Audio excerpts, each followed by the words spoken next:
Now, I think one of the ways in which I wanted to start off tonight was to point out that we live in interesting times. And I think there's a good way to point this out.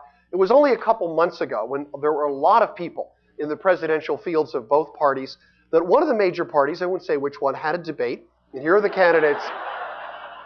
You figured it out. And here are the candidates. And at one point in the debate, the moderator decided to have a little fun. He asked the following question. Is there anybody on the stage who doesn't believe in evolution? And it turns out, as you may remember, that 3 hands went up from these individuals. You'll see the 3 hands in just a second. Sam Brownback, Mike Huckabee, and Tom Tancredo. And later on, by the way, Ron Paul said he'd been confused, and his hand would have gone up too, if he'd understood the question. So he explained. So it actually were 4 people on the stage. Now, each of these individuals subsequently explained why they said this. But to me, the most interesting explanation came from Governor Mike Huckabee. Now, early on in the presidential campaign, when it was more of a spectator sport, I have to tell you that Huckabee was my favorite presidential candidate. And what I mean by that is far and away most entertaining. Funniest, and I mean that in a good way, wittiest. The guy plays a wicked guitar. He's got a great sense of humor. I enjoyed his candor. I really enjoyed listening to him. And what he did when he explained himself is set right here. And as I read that, something about that explanation as to why he rejected evolution just sort of burned itself into my memory.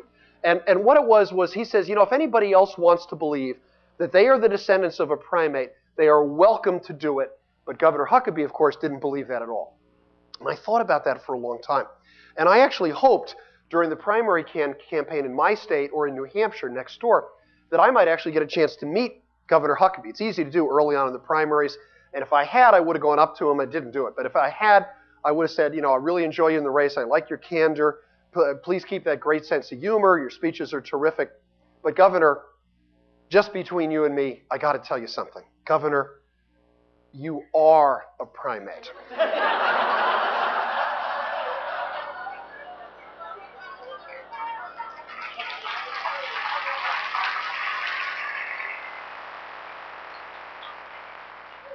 And so were your mom and dad. And therefore, you are, in fact, descended from a primate. And evolution's got nothing to do with it. And I could imagine at that point, he would have said, oh, yeah, who says? I mean, who says that we are primates? So, you know, maybe it's that gosh-awful, evil Charles Darwin who did this. And some people might actually think that. But it turns out Darwin is not to blame for classifying us as primates. The person who classified us as primates was Linnaeus, the father of modern scientific classification, who was a creationist. And Linnaeus was such a creationist that in the frontispiece of his book, he wrote, Deus creavit Linnaeus disposuit.